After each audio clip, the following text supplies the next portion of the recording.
So if you're just joining, we're just waiting a few minutes here as people dial in.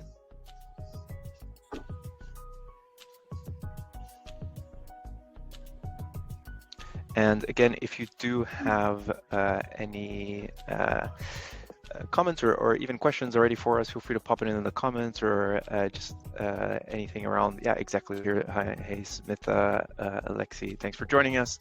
Yeah, anything about your role, where you're dialing in from, that would be helpful. And we'll get started here in just a few more seconds as we wait for people to dial in.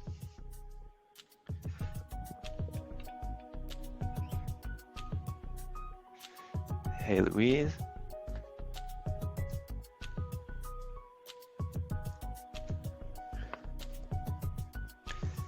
Awesome. Alrighty, why don't we go ahead and get started? So today we've got an awesome topic for you, which is we're going to be talking about salary sacrifice schemes. So if you don't know what that is, we will introduce what the topic is, and we have a few panelists that's going to talk you through a couple different salary sacrifice schemes. So I'm going to be your host here today for the webinar. And if you don't know me or I haven't met you before, my name is David. I am one of the co-founders and the COO of Ben, which is a flexible benefits platform here based in London, but serving companies globally. And I can see a lot of folks dialing in and introducing yourselves. Please keep that coming as it's helpful, just so we can understand a little bit more about who you are. So this is awesome. Great. So why don't we go ahead and get started? So today, as I mentioned, we are going to be talking a little bit about salary sacrifice schemes. We have a wonderful panel here for you, and we're just going to bring each of them up to introduce themselves. Awesome. Great. Maybe Natalie, starting with you, if you want to introduce yourself. Yes, I was just going to say, I've still got a bit of hold music, but I will talk over it. It's like I'm in a music video. Yeah, there you go. Here, everybody. So as David said, my name's Natalie Izzard. I'm the Customer Success and Partnerships Manager at Octopus Electric Vehicles. We're a really exciting company, part of the Octopus Energy Group that I'm sure lots of you will be familiar with. And what we do is we provide a full electric salary sacrifice car leasing scheme. I'm going to talk to you a little bit about salary sacrifice today, my thoughts on it and what we do. Thanks, Natalie. Maybe Steve, you want to introduce yourself quickly? Yeah, morning everyone. On this sorry. Oh, no, go ahead. You're just a little bit laggy, but I think you're back. Oh, right, okay. No, sorry. There's a bit of a delay feedback. Yeah, morning everyone on this wet morning, spring morning, supposed to be. Steve Watson from Cushon. I am Director of Policy and Research. A little bit of about Cushon. We're a fintech. And we do workplace pensions and savings. And our biggest claim to fame is probably the first organisation to introduce the world's first net zero now pension scheme. Awesome. Thanks, Steve. And maybe Kannan? Morning, David, and hello, everyone. So I'm Kannan. I'm the co-founder of Yellow Nest. Yellow Nest is a salary sacrifice enabled employee benefit for childcare, which delivers affordable childcare. We're a social enterprise and we'll cover what we do. Thank you. Awesome. Great. So as you can see, yeah, we have a few folks here who are very familiar and very will be able to answer any questions that you might have around salary sacrifice schemes, which we'll start with today. Today's agenda, intros, which we've already done. We'll do a bit of a panel discussion, introduce the topic for anybody who might not be familiar with it. And then we're actually going to deep dive into each of these different areas, right? So we have a couple of different salary sacrifice schemes. So obviously, Natalie going through the Octopus EV scheme, Steve talking about a pension, and Kannan talking about the workplace nursery scheme and how that works. And then we do have some time for Q&A, but please feel free to keep the questions coming as we go through it, right? So like, feel free to pop them on in the comments, and we'll actually answer them as we go. We'll try to just keep a few minutes for questions towards the end if we need to, but yeah, feel free to just ask them as we go. I guess to introduce the topic, right? What is a salary sacrifice? So if you're in the UK, you're probably familiar with the term, but effectively what it is an arrangement between an employee and an employer where the employee gives up part of their salary in return for a non-cash benefit. So salary sacrifices have been around for forever, for a long time. There's a lot of kind of changing legislation ever in terms of what constitutes a salary sacrifice. And we actually thought we'd start with effectively a bit of terminology. Actually, there's a bit of kind of chatter in the industry in terms of, hey, what is a salary sacrifice? Is that the right name for it? So maybe putting it out to you guys in terms of, hey, how is this treated? What is the terminology? I know, Steve, you had a couple things to say about it, so maybe we start there. Yeah, thanks, David. Yeah, I think it's like our industry as a whole, and here I'm talking about pensions and workplace savings, pensions specifically. We tend to really put a negative stance on things inadvertently, albeit and with best intentions. But salary sacrifice is perhaps not the best terminology because it sort of suggests that there is I'm giving something up, whereas in fact that's exactly what you're not doing. You're actually gaining something. You're exchanging part of your salary for something else that then just makes everything a lot more tax efficient. So we did some research not so long ago and was just testing it with an audience of 2,000 plus employees. And again, as soon as you spoke about salary sacrifice, nobody interested. You change that terminology to what it should be, salary exchange, and then a totally different response. So I do think we have to be careful with language, David.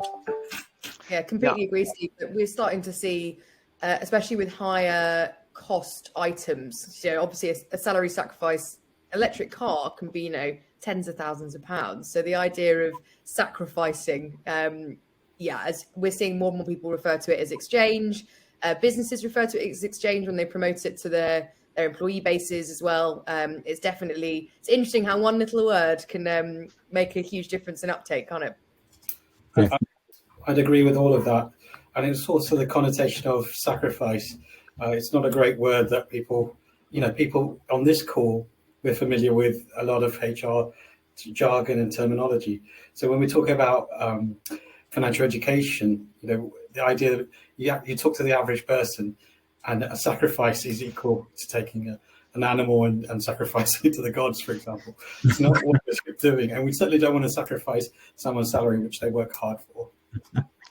I guess to start on that point, right? It's like, have you guys seen anything in terms of the communication of it? Because it is, as ever with benefits and with things like taxation, it's complicated, right? So like in terms of some of the best practices of how you communicate, when you're launching or when you're making changes to it, what is a salary sacrifice? What is a salary exchange? How does it work? I know we might go into this a little bit, but just while we're on the topic, right? Anything that you guys seen in terms of the communication around when we're rolling something like this out?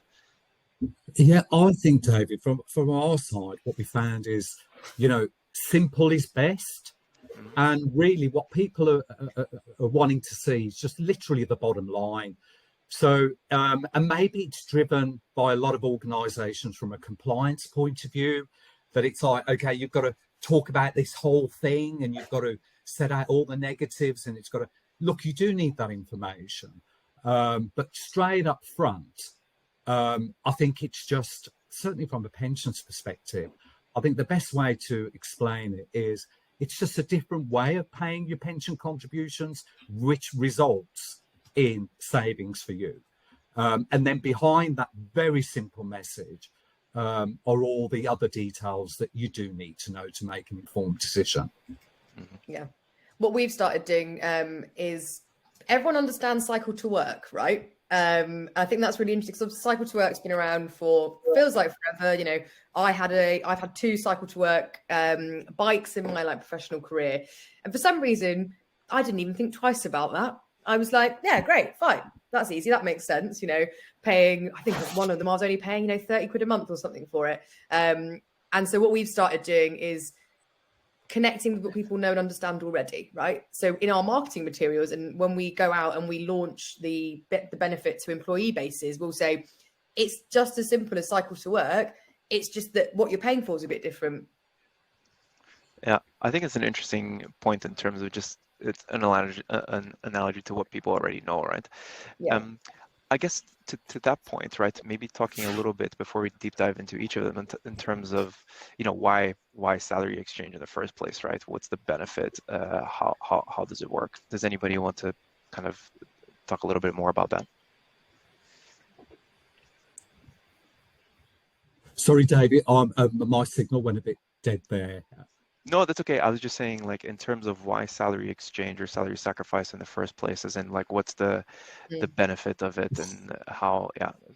Well, let's put it in the context of where we are at the moment.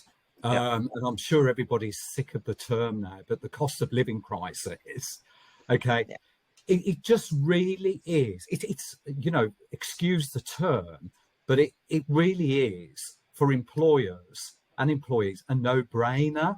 Totally. And we did some calcs.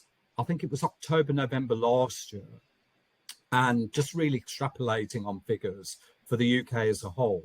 And just with pension sacrifice, for employers, at about £2.1 billion worth of savings sitting on the being left on the table. And for employees, it's about 1.9 billion. And that's just money, just a different way of doing things that save. And that's the point. It's not only saving employees' national insurance, but it's saving employers' national insurance savings too.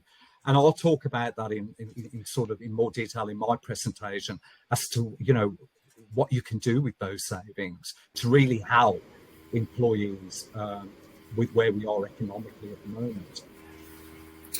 David, I'll speak to this as well. Anecdotally, I used to be a HR director, so I've worked for national newspapers, media brands, and I can remember 5 years ago going to that big conference centre in Kensington, looking around the expo, looking specifically for salary sacrifice schemes.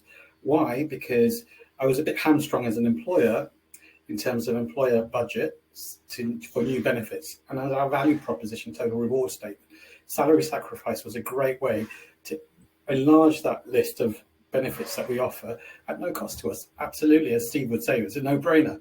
But unfortunately, most people didn't see it in that way. So I'm pleased to say 5 years on, with the companies that we're showcasing today, we have got better options. Yeah, I think it's a really important point in the sense that I would say, as long as the administration is taken care of, right, there is no downside, right, in terms of offering it. There are obviously pros and cons to employees that need to be communicated, right, in terms of how it works, because people are exchanging, right, giving up part of their salary, which might have implications on things like mortgages and etc. that they have. So that needs to be clearly communicated. But it truly is, as in, like, it's something to provide. It's one of the benefits when we're having conversations with companies that it's like, hey, if you're not offering that, you're totally missing out here, because it doesn't cost you anything, and it can be super valuable to particular groups of employees, right? So it's a really good point. I guess anything else on kind of salary exchange, salary sacrifices more generally before we dig into go ahead, Steve. I think, Dave, maybe a bit of myth busting. For those companies that don't do salary sacrifice, salary exchange at the moment, I think one of the perceived barriers is that it's hard to implement, and that you need HMRC pre-approval, and the answer is no, you don't. Actually, salary sacrifice is an employment contract issue. It's not a tax issue. There are savings and consequences, positive consequences to it, but actually it's just an employment contract change. And most companies like ourselves now have sort of set templates, like a package that just makes it so easy for you to roll out. And perhaps the best way to roll it out is on a negative affirmation basis, certainly for pensions, because we know inertia prevails.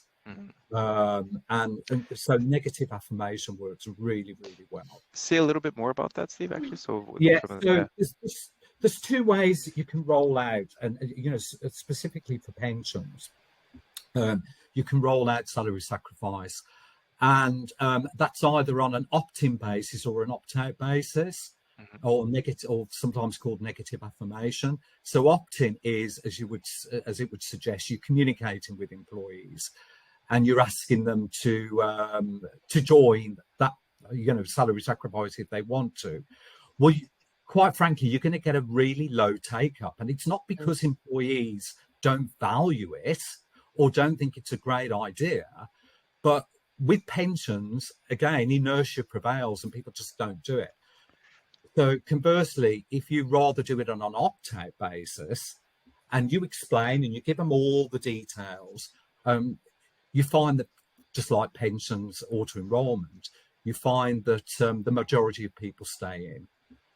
Yeah, got it. And then there are protection sort of measures that you'd put in place, like, for instance, people who are near to national minimum wage, to make sure that you don't fall foul there. But that's, again, very easy to sort of mitigate. Yeah, what are the other things, right, that you should consider in terms of, and today here, like, as in, obviously we could have brought in a cycle to work scheme, but that's one much more kind of common and also lower value, right, from the standpoint, which is like, hey, when you've got pensions, electric cars, and nursery, these are all very big ticket items, right? Or could be, which might make a massive impact to employees. So maybe if anybody else has anything around any more considerations as you're thinking about rolling things out from a pros cons point of view. Yeah, I can talk a little bit. I think the national minimum wage one is one actually that we found a lot of employers weren't aware of their responsibility in that. So, we put in lots of safeguards and checks to make sure that, nobody is getting in a car that can't afford it. But when the changes to national minimum wage were announced last year, obviously we then found that there were people who now potentially were going to be taken below national minimum wage with their employee benefits package, which obviously that's a really difficult conversation to have, right? It's like, we've put on all of these benefits for you. And now for a change that was outside of our control, you potentially can't afford them anymore. And so, that, I think that is probably the biggest one, is that national minimum wage consideration. But also, if people in your workforce are paid in different ways. So, if you've got partners, people paid in dividends and things, sometimes these benefits, there is another layer of consideration there that's worth unpacking. Most of those people can consult with their financial advisor or whatever to find the best solution. But we have found sometimes before there'll be a very disappointed, partner in a firm who, because of the way they're paid, they can't access the benefits that everyone else is accessing. And that's sometimes quite a difficult conversation to have. Employers find ways around that. They can change the way that person's paid and things like that. But that's another one that's always worth thinking about if you reflect on how your workforce is paid. And commission as well. We quite often, we work with some big recruitment firms, and, we'll always get a phone call at the end of the quarter when someone's like, I don't really understand what's happened with, my payments this month, because they look really different how they looked last month. And it's because any of those flex and variation in pay will obviously impact a salary sacrifice, regardless of what you're sacrificing it for. Awesome. That's really helpful. Yeah, there's plenty more, right, in terms of, again, kind of consideration as you're rolling things out. But why don't we start rolling into the different types of salary sacrifices, right? Then we can pick it up if we have more time as well. So maybe, Steve, over to you in terms of pension. And I know you have a bunch of things that you want to cover here. So over to you. Yeah.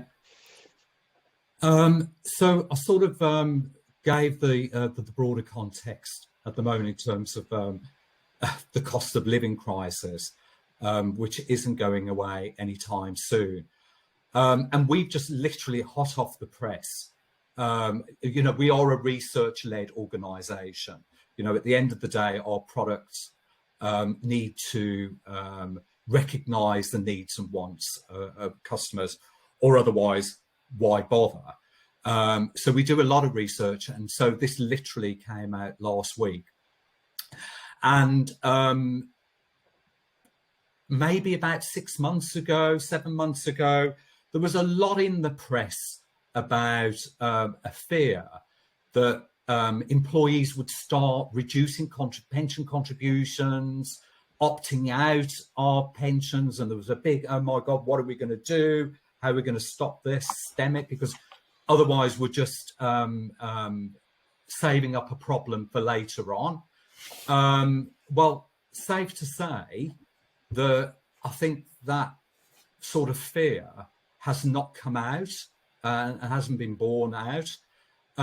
So what we're actually seeing is that people are more likely to reduce expenses that are coming out of their income or straight out of their bank account before they start looking at payments being deducted from their pay. Because we all get used to sort of what we end up with in our bank accounts, and that sort of is our main focus.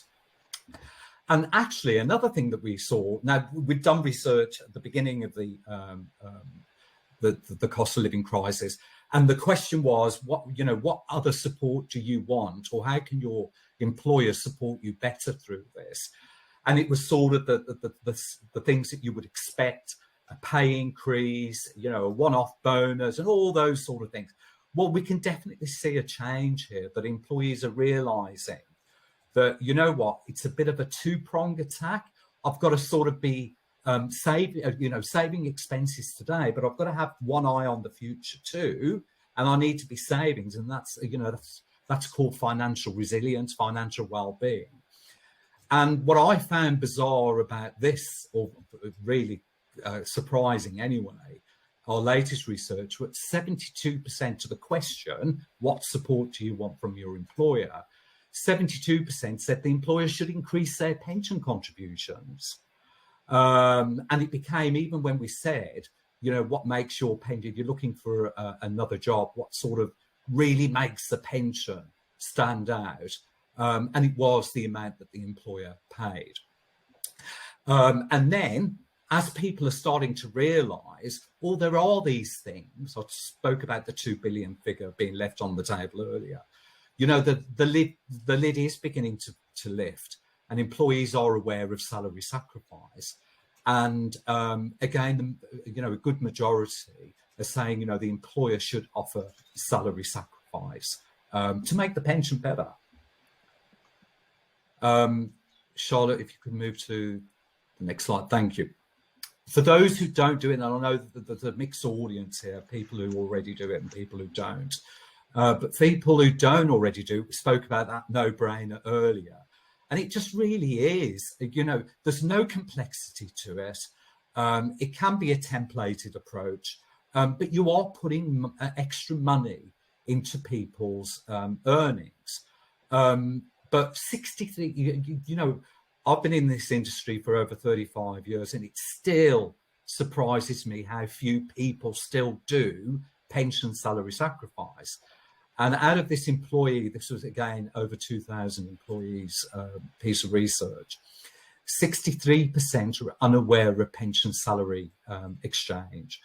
And only 34% across public and private sector, only 34% who are offered it, who know about it and offered it, only 34% actually use this. So there's a lot of, again, money being left on the table.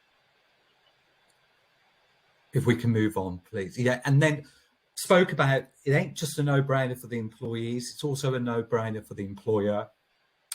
What does the employer do with their NI saving? Now, 20 years ago, employers... And Steve, can you speak a little bit about kind of, again, the employer NI, employee NI, right? Like how does it work? Because I think some people, most people might know, but some people might not. Yeah. Okay, no, absolutely. So when you're sacrificing salary, and that's why it's a contractual thing. If I'm putting in £1,000 a year into my pension as an employee, okay, that £1,000, I'm now agreeing to reduce my salary by £1,000. That means, as far as HMRC is concerned, okay, for that particular employee, they have a lower salary to pay tax and NI on. And the employer also has lower NI because the employer doesn't have to pay national insurance on pension contributions. They pay on behalf of employees. So when I, as an employee, agree to sacrifice to get more money for myself, I'm also saving money for the employer too. So that money that the employer is saving, they have a choice as to what to do with that. 20 years ago, it would be that was given away to the employee, and mostly I'd say 90% was paid into the pension as a bonus pension contribution on top. Then I'd say about 15 years ago, 10 years ago, that trend started to go away, and employers tended to keep any savings that they got themselves. But now we're starting to see a real change there, where employers are saying, actually, there is a way that we can use that to really support employees. And actually, within the cost of living crisis context, maybe what we can do with those savings, because they are meaningful, is maybe we could help fund financial education to, again, get our employees more financially resilient. And maybe, and we're seeing more of this, is maybe I should help my employees kickstart savings, because we know inertia prevails. Every research we do, I should be saving. You roll it out, less employees who said actually do it.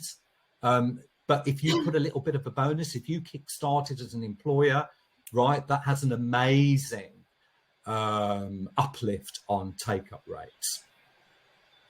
Next slide, please. Oh, right. So paying it into ISAs, it just really does kick off a great savings habit.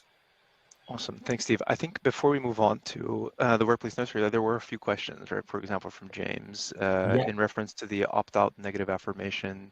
Do you mean the default is salary exchange pension as part of auto enrollment? Yeah, absolutely. So what you do is you enact that contractual change before, and all you're doing is, this is the basis.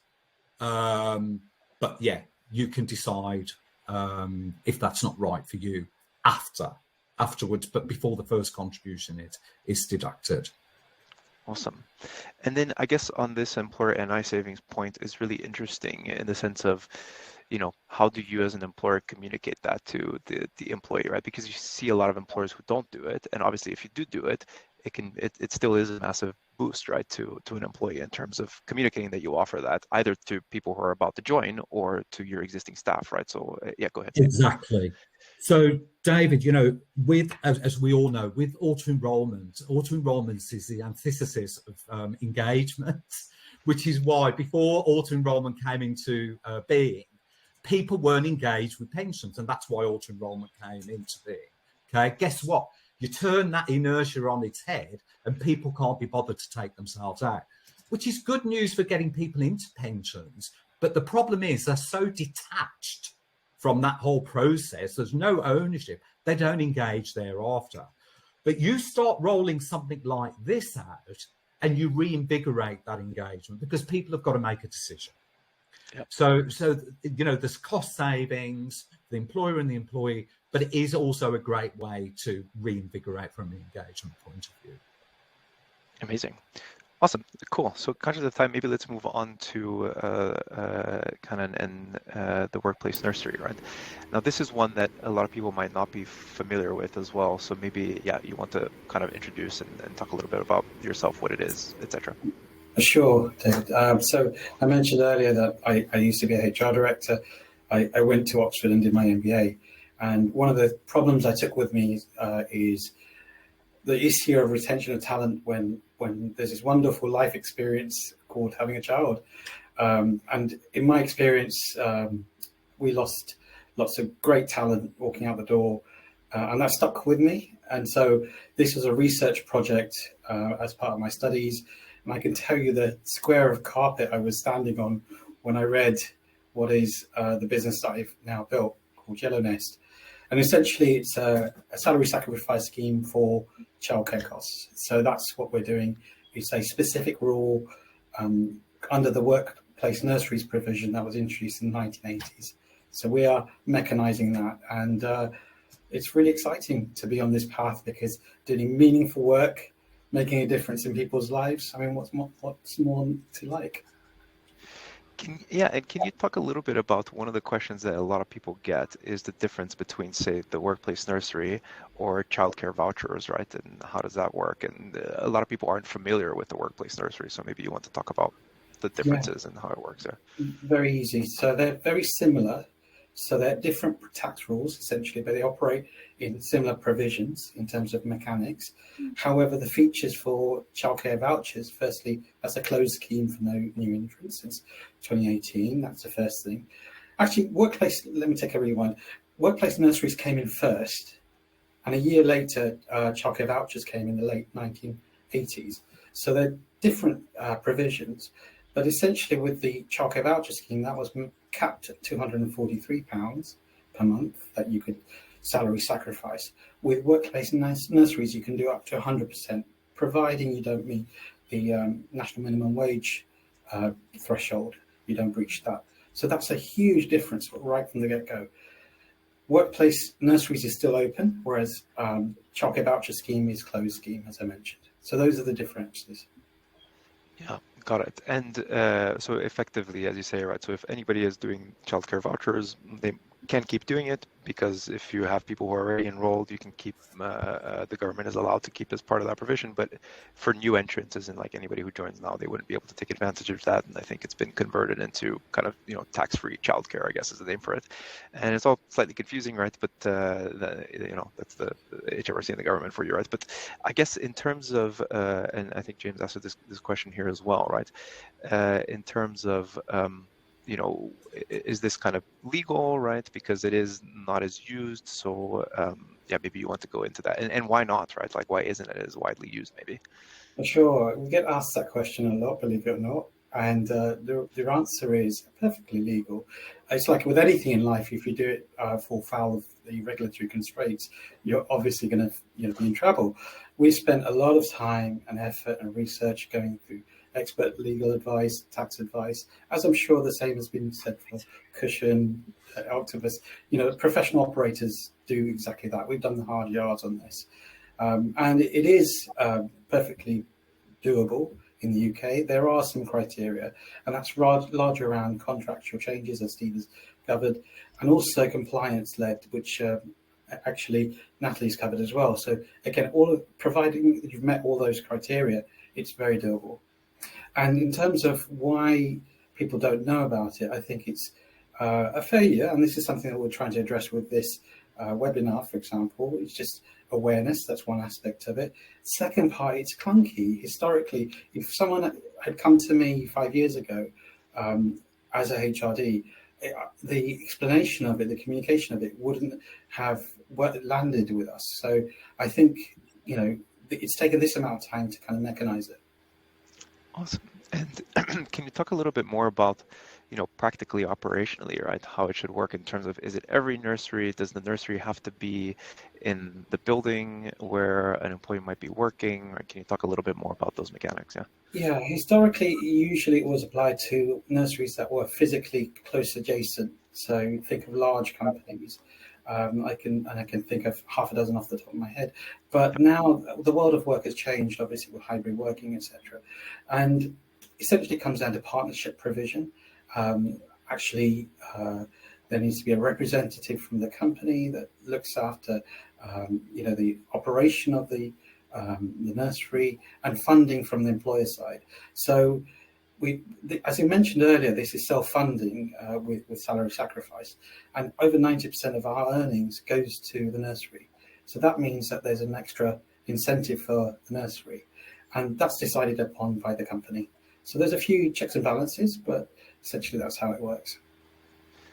Awesome. And I see there's kind of, James has been very helpful there in pulling up actual legislation on the fly here. So I'm actually going to read, because I've just pulled up the link here, this condition C, and maybe we can talk a little bit about it. So what it says here from RSM, which I believe is an accountancy firm, that one of the key rules around what qualifies this is condition C, premises on which the care is provided must either be made available by the scheme employer or the partnership requirements must be met, which I think you were just talking a little bit more about.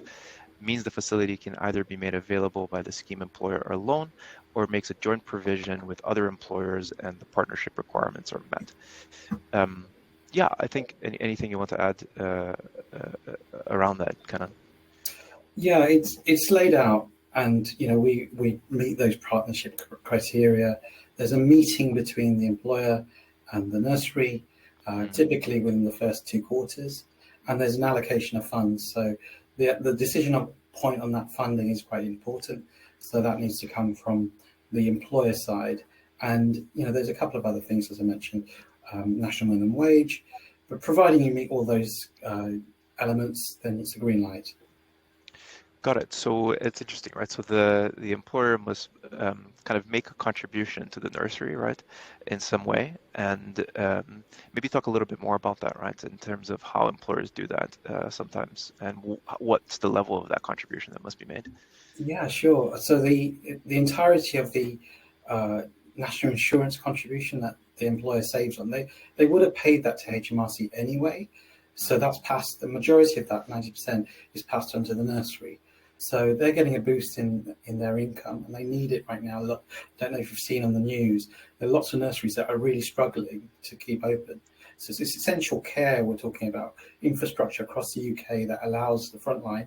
We're familiar with those terms, keeping the frontline working, but actually the frontline is on our work labour force. So if, for example, someone can't access childcare, they can't turn up to work or turn up for a meeting. That's the severity of what we're talking about. So we pass on that extra bonus payment, we call it, to the nursery, and it's a godsend. It's also CSR, can be viewed as CSR. Remember, the company's no worse off. They would have had to pay out this money anyway. They're creating a new benefit line, essentially, which is so powerful to keep staff together. Yeah, I think it's a really interesting one in the sense that, again, it's a no-brainer, right? That doesn't cost the company an additional amount, and you're just offering this as a. Maybe you can talk a little bit more about the benefits to an employee, right? As in, like, hey, average nursery costs are. Yeah, go ahead. Yeah, it's massive. So average nursery costs are this year. We graduated. It's not a stat we should be proud of. We've got the highest cost of childcare in the entire world. And just to give you context, it's about £20,000 of earnings needs to raise a child from 0 to 5. That's the first thing. And we a phrase that I've painfully learnt about through our research is motherhood penalty. And this rules out there's a dropout rate within the workforce. It goes back to why I started this business years ago. And it is primary caregiver, 84% of the time it's the mother that drops out. So career continuity. But right now it's putting money back on into people's wage slips. So it's effectively a salary a salary raise at a time we can't afford to give a raise. Yeah, I think the point around kind of, obviously it's usually primary caregivers are women who are impacted by this, which is obviously has downward consequences in terms of, diversity and senior management leadership, et cetera, et cetera. So I see it as at least the employers that I know who have rolled this out, making a huge impact on that, right? Because you don't need to necessarily stop, because it's always a decision, right? Hey, as much as I earned and versus what I need to pay out in childcare costs, how do these things outweigh each other?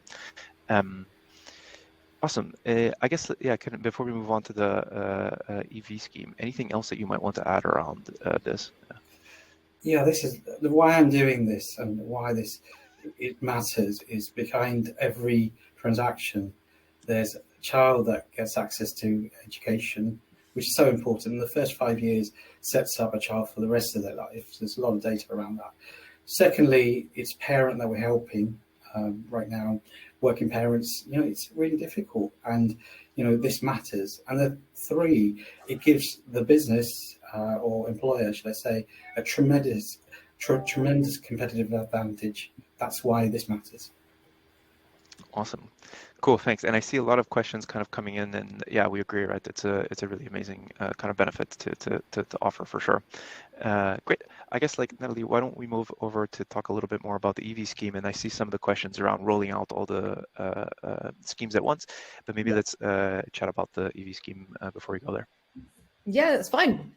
So why are we here? Why Octopus Electric Vehicles decided to go fully electric in our salary sacrifice mission? So we know we're in the midst of a climate crisis, right? And actually, salary sacrifice is a way for businesses to make really savvy moves in commitments to things like their diversity, you know, as Kannan's been talking about there, around keeping women in the workplace, and also, you know, making a commitment to your sustainability goals. We know that businesses are going to have to start reporting on their net zero strategy, carbon reduction plans, and scope 3 emissions are a big part of that. And I'm going to assume people don't know what that is, so forgive me if you do, but your scope 3 emissions are all those emissions that are associated with kind of everything else apart from work, right? So how are your staff members traveling about? You know, are they, by being at home, are they utilizing their energy, and are you also paying for energy in the office? All of those things, businesses are going to have to start thinking about that really soon. So all of those scope 1 and 2, so that's things like, you know, your very direct emissions, we are all quite cognizant about those, but scope 3 is where, you know, an EV scheme can really help. And I'm not going to read all these stats out. We know about this context. Lots of, you know, every day in the news, we're seeing, you know, really sad developments in the kind of in the world around climate.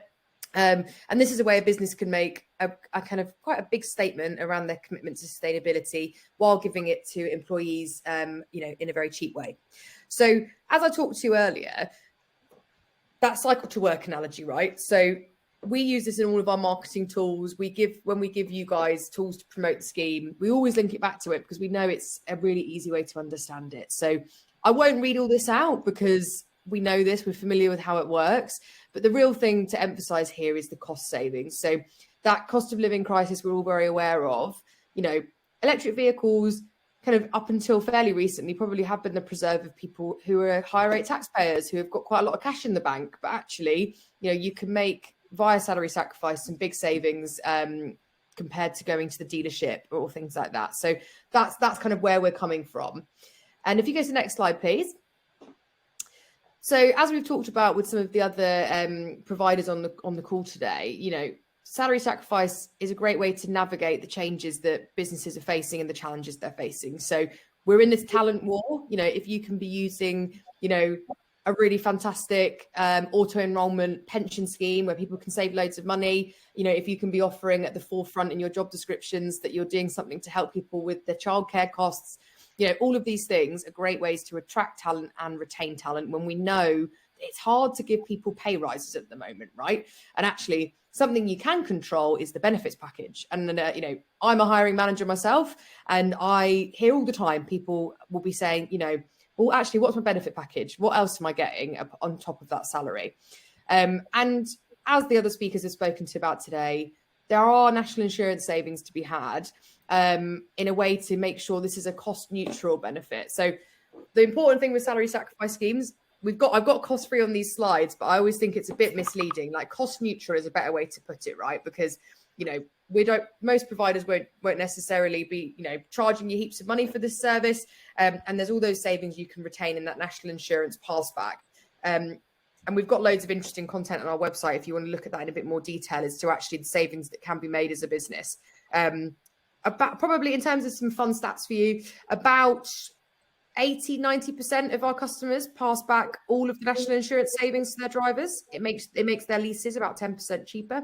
But a lot of businesses will retain a little bit of that, so they might only pass back like 7.5 or 5%. But it can almost double uptake in a benefit, those savings like that.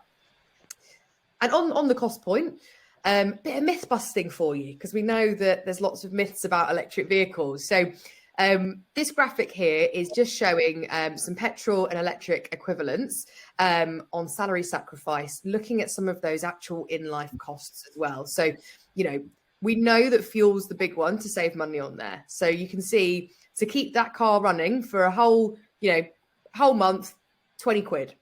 And that's actually you could probably pay a bit less than that if you're on a smart tariff.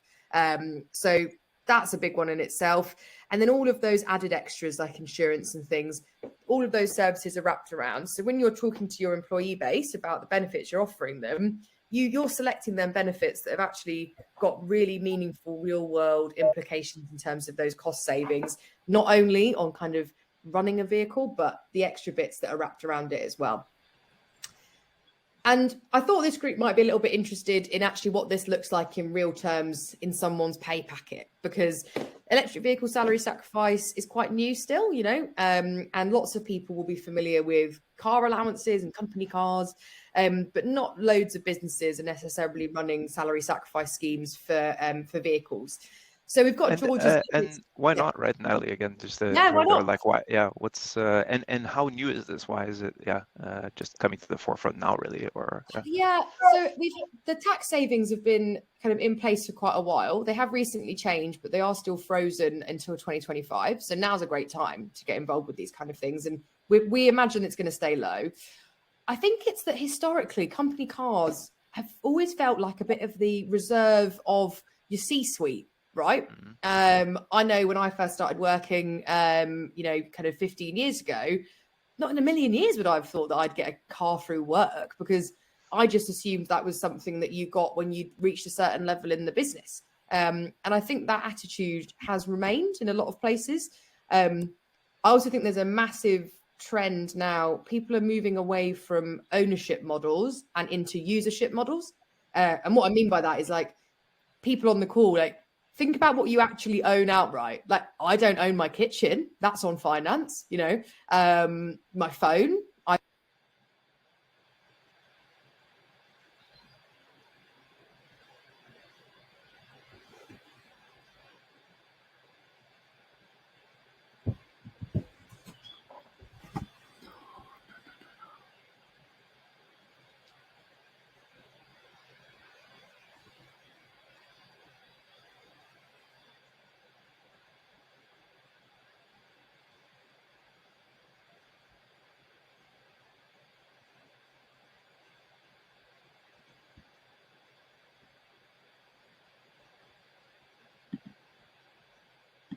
I pay O2 a certain amount each month, and then I get an upgrade every couple of years or whatever. And so I think the collective consciousness has started moving much more to this idea of like, oh, I don't actually have to necessarily own stuff all the time. I can lease it instead. Does that make sense? Yep, for sure. Yeah. So as you can see here with George here, I've on purposely picked an example of somebody who isn't earning like mega bucks, right? Because again, this can work for your 20% taxpayers. It's not something that's just going to be the reserve of your, senior staff on big pay packets, right? In the same way that we wouldn't want anybody to be excluded from other benefits. Like there are cars on the market that are a bit cheaper that, can help. What we do tend to say is with that national minimum wage consideration, if someone is earning less than £27,000 a year, a car benefit is probably going to take them below national minimum wage. That's regardless of whether it's electric, hybrid, petrol, diesel. So that's a consideration to be aware of when you're looking at schemes like this. But what's a really nice thing to do is to position your car scheme alongside your other benefits, right? So you can say, I'm offering a holistic travel solution. So we have a partner, for example, who they have an e-bike scheme. So the way we're positioned is on their benefit platform, it's like electric vehicles, e-bike scheme, and then your cycle to work scheme, so that you're saying, right, we've got solutions for everybody depending on how you want to stay mobile. And if you go on the next slide, this just shows this. I know that these slides are going to be circulated around, so I won't read all of this, but it's kind of, it's showing what the real-time difference in take-home pay is. And I think I saw one of the questions in the chat come through earlier is like, what happens if somebody is utilizing loads of different salary sacrifices? Yep. That is one that you have to be aware of, right? Because before you know it, you might end up in a situation where you've sacrificed more of your salary than you are able to. And what I suggest with that is, looking at things like total reward statements. You can put notifications in on, when people have to sign documentation, to put in that extra layer of protection for you as a business to say, please make sure you've cross-referenced this against your, other benefits. We've worked with providers before that the salary that someone puts into our quoting tool has to be reflective of their other deductions. There's lots you can do there to help mitigate it, but it can move people around tax brackets. Yeah. Yeah, if I just add to that as well, because we obviously have a lot of experience on that being Yeah. kind of a platform that manages multiple schemes, is that we do see it's not all the, obviously it doesn't apply to every employee in terms of the different salary sacrifice schemes, right? So in terms of, hey, if you're a child, you might want to make, or if you're a parent, you might want to make, take advantage of something like workplace nursery, et cetera, but not everybody as a parent will have a car, right? So it's just important to keep those things in mind, and then, yeah, have some sort of way of automating so that you know that you're not, as somebody isn't dropping below because they're signed up to multiple of these schemes. Yeah, that's a good point, Natalie. Yeah. And, you know, we work with the team at Ben to help their clients do this. So, you know, we're experienced as a group of companies in supporting people to do it as well. So lots of people that can help you out. There's a quick question in the chat as well around like being able to buy the vehicle at the end. People can if they want, but we actually find that most people just enter into another lease. Just to address Leslie's question there. Yep. In terms of what's included then, super quick recap, like, as I said, people are getting lots of stuff here.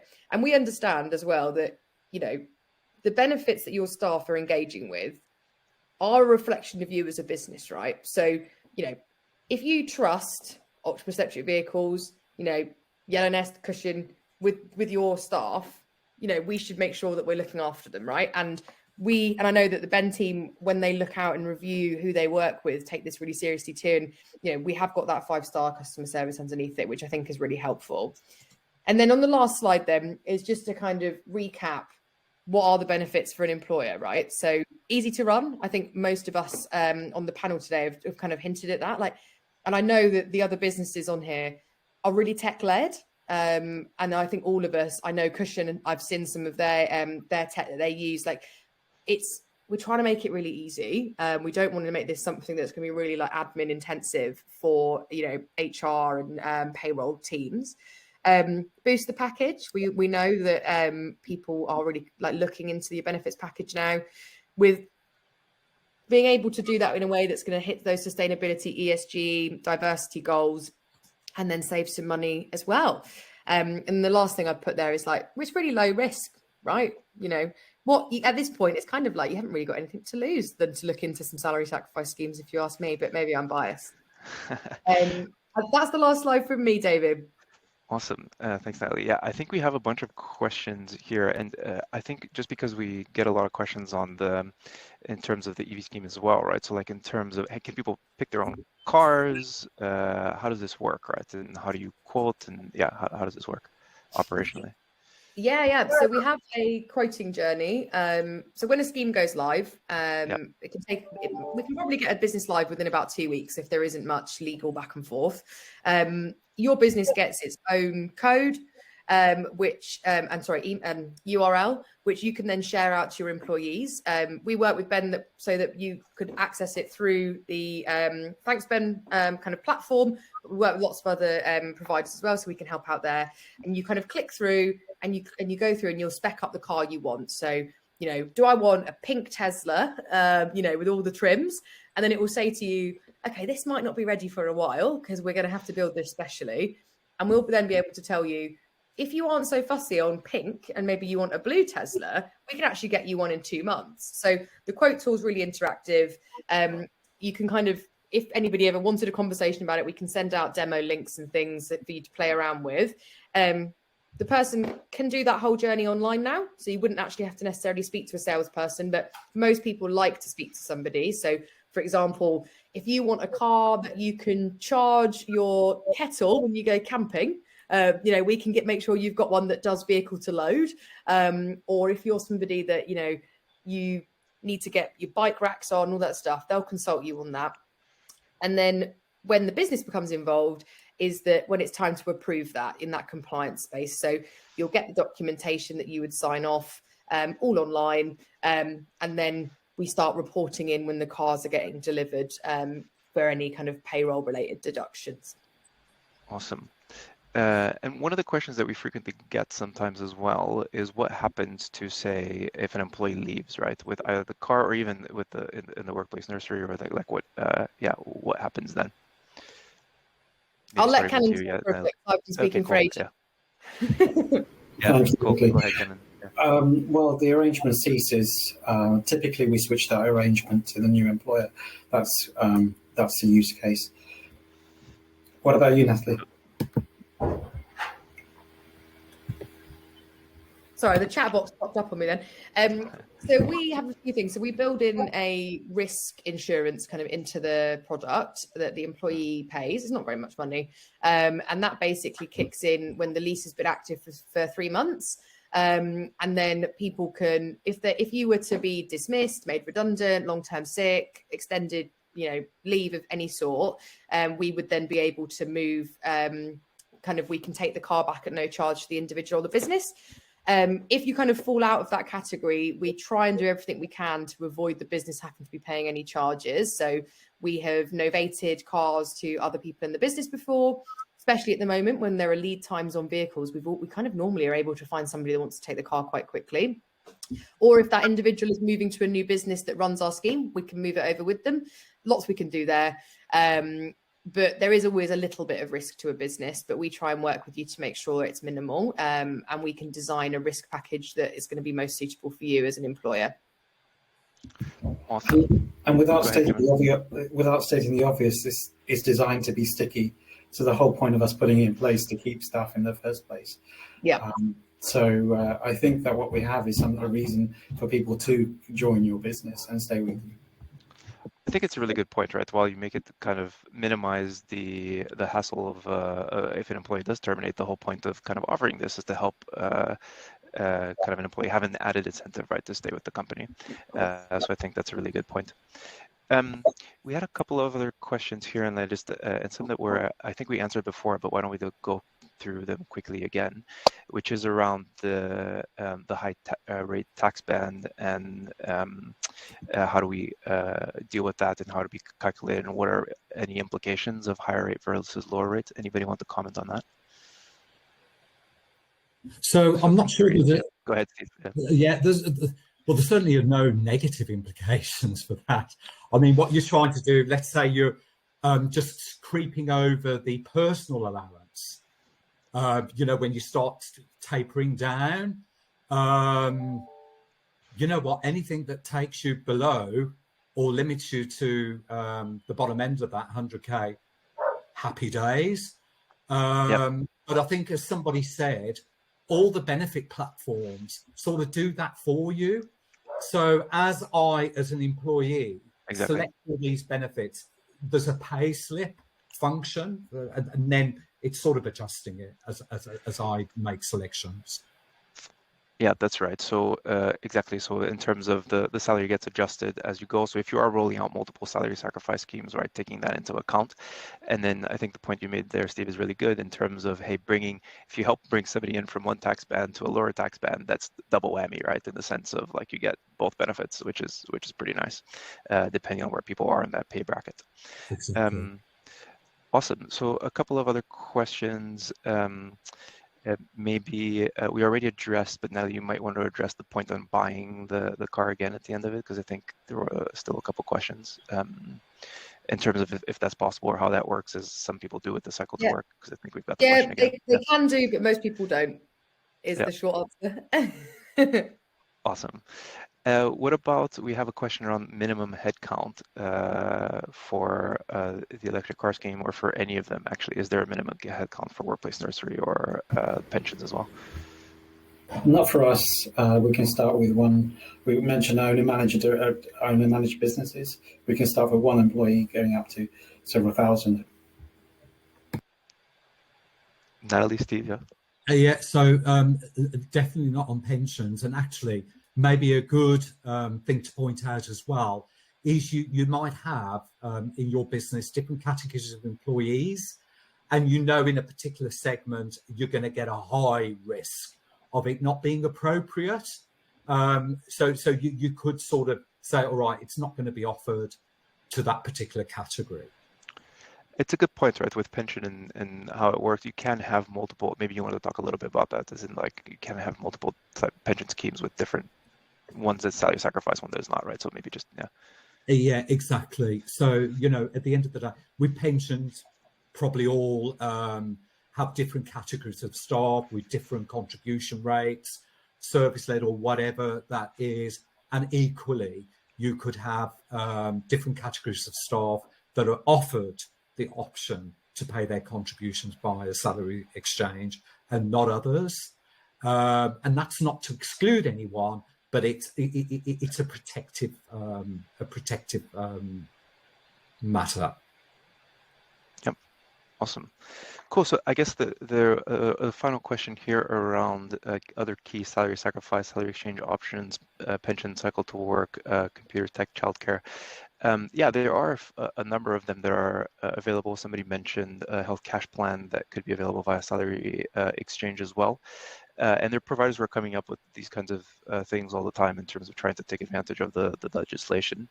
What I would just say is just be kind of wary around how they all work, and to make sure to make the due diligence of the provider, because you just want to make sure that everything has actually been ticked off, we have the folks here today. Yeah, I guess, Natalie, exactly, sorry, you didn't get to say the minimum employee count for OEV as well, but go ahead. Oh yeah, just to say that there isn't a minimum. It's more about credit. So because obviously your borrower, there's a line of credit that has to get drawn to fund the assets. So if you wanted one car, and as long as you can be kind of funded for that amount of money, it's normally fine. We tend to say minimum of a year's trading history and a minimum of 100K on the latest set of accounts on Companies House. But the team can talk to you about that if you're ever unsure, because we can take into account like parent company guarantees and stuff. Interesting. Yeah. So just to make that point again, right? If you do have, if you want to take advantage of it, there needs to be a credit line to fund kind of the lease for the company to make sure that it's solvent, right? In that sense. But yeah, if you have any questions, please go free put. So I guess, yeah, we're over time, right? So if you have any questions, maybe from each of you guys, where you can find you, if you do have any questions, maybe Steve, yeah. How can you learn more about Cushon and pension salary sacrifices? Maybe what we can do, can we link into here, David? Yep. Great. Yep. Let's do that. So we can send across the contact information and the details, and then yeah, if you want to learn more about Cushon or Yellow Nest or OEV, you can go to the websites or get in touch directly as well. And we'll share the deck here and any contact information around for the folks who have attended. So thanks everybody for joining. I know we're a minute over, so really appreciate it. Very engaging conversation, and thanks to our panelists for providing so much insight.